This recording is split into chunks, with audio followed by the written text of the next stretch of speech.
भेड़िया और बकरी के 7 बच्चे। एक दफा का जिक्र है कि एक खूबसूरत जंगल में एक बकरी अपने 7 बच्चों के साथ रहती थी।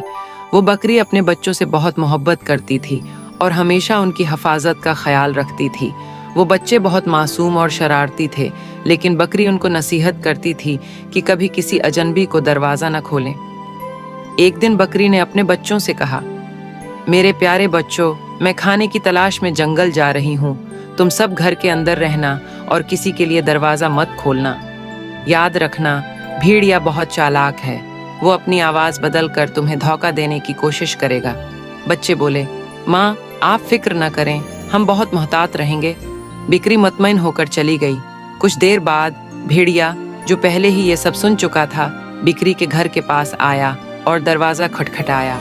भेड़िया नर्म आवाज़ में बोला, मेरे बच्चों दरवाज़ा खोलो, आवाज़ में मैं तुम्हारी माँ हूँ। बकरी के बच्चों ने उसकी आवाज़ को गौर से सुना और कहा, नहीं, तुम हमारी माँ नहीं हो। हमारी माँ की आवाज़ बहुत मीठी है, तुम्हारी आवाज़ भारी है, तुम भेड़िया हो।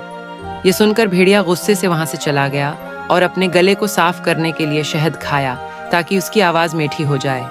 फिर वो दोबारा बकरी के घर आया और नरमी से बोला, मेरे बच्चों दरवाज़ा खोलो, मैं तुम्हारी माँ हूँ। इस बार बच्चों ने उसकी मीठी आवाज़ सुनकर शक किया, लेकिन फिर भी उन्होंने कहा, अपना पंजा दिखाओ। हमारी माँ का पंजा सफ़ेद है, अगर तुम हमारी माँ हो तो हमें अपना पंजा दिखाओ।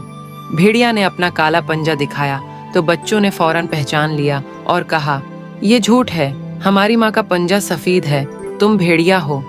ये सुनकर भेड़िया और भी गुस्से में आ गया। वो एक तरकीब सोचने लगा।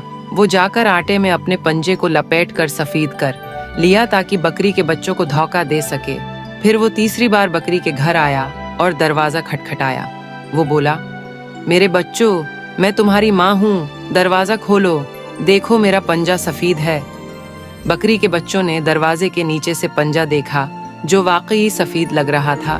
उन्होंने समझा कि ये उनकी माँ है और दरवाज़ा खोल दिया। जैसे ही दरवाज़ा खुला, भेड़िया ज़ोर से अंदर आया। बच्चे डर के मारे उधर उधर भागने लगे। भेड़िया ने इनमें से 6 बच्चों को पकड़ लिया और खा गया, लेकिन एक बच्चा जो बहुत होशियार था, वो जल्दी से किचन के अंदर बड़ी घड़ी के पीछे छिप गया। कुछ देर बाद बकरी घर लौटी। जब उसने दरवाज़ा खुला देखा और घर के अंदर गड़बड़ पाई तो वो होश बहुत परेशान हुई। उसने फौरन अपने बच्चे को आवाज़ दी। घड़ी के पीछे से छोटा बच्चा बाहर आया और अपनी माँ को सारी बात बता दी। बकरी को बहुत गुस्सा आया, लेकिन वो हिम्मत न हारी। वो जंगल में भेड़िए को ढूंढने निकली। कुछ देर बाद बकरी ने भेड़िया एक दरख्त के नीचे सोता हुआ पाया। वो देख सकती थी कि भेड़िया के पेट में बच्चे अभी हैं, जिंदा हैं, क्योंकि उसका पेट हल रहा था। बकरी ने जल्दी से सुई, धागा और कींची ली। वो खामोशी से भेड़िया के पास गई और उसके पीठ को काट कर अपने बच्चों को निकाल लिया। सब बच्चे सही सलामत बाहर आ गए। फिर बकरी ने भेड़िए के पीठ में पत्थर भर दिए और पीठ को दोबारा सी दिया। जब भेड़िया जागा, इसे बहुत प्यास महसूस हुई। वो पानी है पीने के लिए दरिया पर गया। जैसे ही वो पानी पीने झुका, पत्थरों के वजन की वजह से वो दरिया में गिर कर डूब गया। बकरी ने अपने बच्चों को गले लगाया और कहा, देखो हम बच्चों, मैंने तुम्हें पहले ही खबरदार किया था कि किसी अजनबी के लिए दरवाज़ा मत खोलना। हमेशा अक्ल और होशियारी से काम लो। बकरी के बच्चों ने उस दिन सबक सीखा कि माँ की बात माननी चाहिए और किसी पर जल्दी एतबार नहीं करना चाहिए। इस कहानी से हमें यह सबक मिलता है कि हमेशा बड़ों की नसीहत पर अमल करें और होशियार रहें ताकि चालाक लोग आपको धोखा न दे सकें।